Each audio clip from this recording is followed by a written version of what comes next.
उस वक्त जब यह फैसला लिया गया था तो इस सदन के अंदर बैठे हुए जितने भी लोग थे बड़े जोरदार तरीके से तालियां बजाए थे। आज मैं ये पूछना चाहता हूं कि क्या आप में इतनी हिम्मत है कि अपने सरकार और अपने वजीर आजम से पूछे।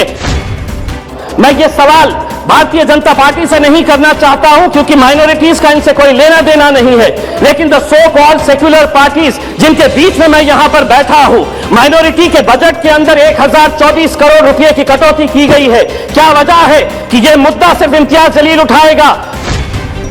इसी सदन के अंदर मेरे पार्टी के अध्यक्ष असदुद्दीन अवैसी साहब ने कहा था कि मुसलमानों को हज की सब्सिडी नहीं चाहिए, यह हमारा मजहबी फरीजा है, हम अपने जेब से यह खर्चा करेंगे, लेकिन उस पैसे से आप मुसलमानों को पढ़ने के लिए स्कूल्स, कॉलेजेस, हॉस्टल्स खोलिए। मैं एक सवाल करना चाहता हूं, हज की सब्सिडी आपने बंद कर दिए हैं, कितने स्कूल्स, कितने कॉलेजेस और कितने हॉस्टल्स खोले गए हैं।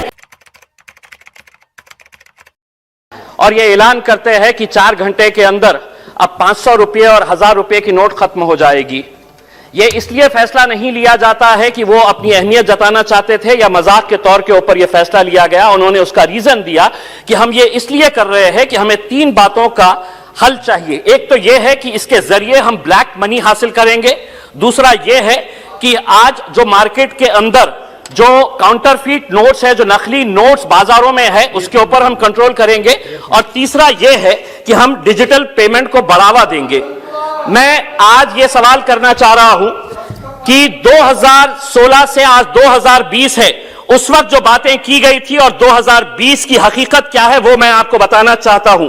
ब्लैक मनी के बारे में उस वक्त बताया गया था कि 3 से 4 लाख करोड़ रुपया ब्लैक मनी का निकाला जाएगा, तो निकला कितना? 1.3 लाख करोड़ रुपीस निकला।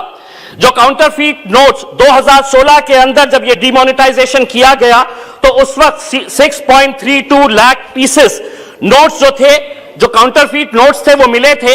2020 के मैं आपको आंकड़े बताता हूं कि नकली नोटों का चलन आज भी कितना है, तो 18.87 लाख पीसेस आज भी नकली नोटों के आरबीआई और अलग अलग बैंक्स के अंदर। यानी कि इसका मतलब यह हुआ कि ना तो ब्लैक मनी हासिल हुई और ना जो नकली नोट थे उसके ऊपर आप काबू पाए।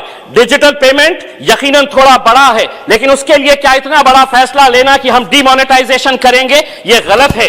मैं समझता हूं कि उस वक्त जब यह फैसला लिया गया था तो इस सदन के अंदर बैठे हुए जितने भी लोग थे बड़े जोरदार तरीके से तालियां बजाए थे। आज मैं ये पूछना चाहता हूं कि क्या आप में इतनी हिम्मत है कि अपने सरकार और अपने वजीर आजम से पूछे कि आपने 2016 के अंदर हमको लाइनों के अंदर खड़े किया था और यह बताया था कि इससे यह हासिल होगा, लेकिन यह हासिल नहीं हुआ। यह बजट के भाषण का हिस्सा नहीं बनेगा। इसलिए नहीं बनेगा क्योंकि उस वक्त आपने गलत लोगों को गुमराह किया था। मैं अध्यक्ष महोदय आपसे एक बात करना चाहता हूं, मैं ये सवाल भारतीय जनता पार्टी से नहीं करना चाहता हूं क्योंकि माइनॉरिटीज का इनसे कोई लेना देना नहीं है, लेकिन the so called secular parties जिनके बीच में मैं यहां पर बैठा हूं, माइनॉरिटी के बजट के अंदर 1024 करोड़ रुपए की कटौती की गई है। क्या वजह है कि यह मुद्दा सिर्फ इम्तियाज जलील उठाएगा?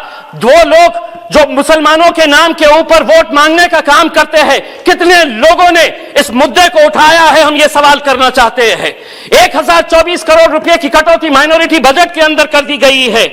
मौलाना Azad national fellowship, free coaching, interest subsidy on education loans, ऐसे कुल मिलाकर 110 करोड़ रुपए की कटौती की गई है।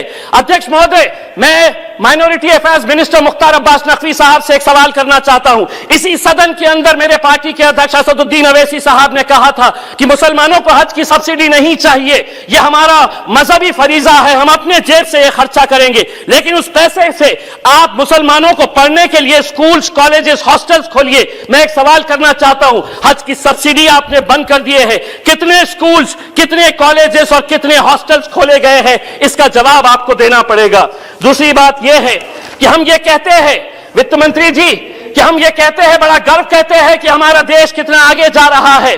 पेट्रोल और डीजल के मामले में हम किसके साथ मुकाबला कर रहे हैं? हमारे से आगे कौन कौन देश है साउथ ईस्ट एशिया के अंदर, जिसमें नेपाल है, भूटान है, जिसमें मलेशिया है और जिसमें पाकिस्तान है। ये सभी देशों के अंदर पेट्रोल और डीजल की कीमत क्या है आप अच्छी तरह से जानते हैं, और हम ये कहेंगे कि नहीं पेट्रोल और डीजल, हम बजट के अंदर इसका जिक्र नहीं करेंगे, लेकिन धीरे धीरे एक एक 2 रुपये बढ़ाते रहिएगा। आपका समय समाप्त हुआ है। अध्यक्ष महोदय, दूसरी बात यह है कि आपने ये ऐलान किया है कि 100 सैनिक स्कूल्स बनाएंगे। हम ये आपसे अनुरोध करेंगे कि औरंगाबाद में भी एक सैनिक स्कूल बनाया जाए करके। दूसरी बात यह है कि आप बैंक्स बेच रहे, आप एयर इंडिया बेच रहे, आप हर चीज बेच रहे, लेकिन आप बैंक्स अगर बेच रहे हैं तो मैं आपसे कुछ सवाल करना चाहता हूं। यह आरटीआई के अंदर आरबीआई के जरिए यह सवाल का जवाब मिला है कि पिछले कुछ सालों के अंदर 50 विलफुल डिफॉल्टर्स, जो बड़े बड़े धन्ना सेठ है, जिसके बारे में अध्यक्ष महोदय सिर्फ एक मिनट, तो उसके लिए 68,600 करोड़ का राइट ऑफ किया गया है। एक पुणे में आरटीआई एक्टिविस्ट है विवेक वेलनकर, इसने 12 पीएसबी बैंक जो है पब्लिक सेक्टर बैंक्स, इसका सर्वे किया, पूरे आरटीआई से डॉक्यूमेंट्स निकाले हैं और उसके अंदर यह पता चला है आपकी दौरे हुकूमत के अंदर पिछले 8 सालों के अंदर, सर बस एक मिनट, पिछले 8 सालों के अंदर 6.32 लाख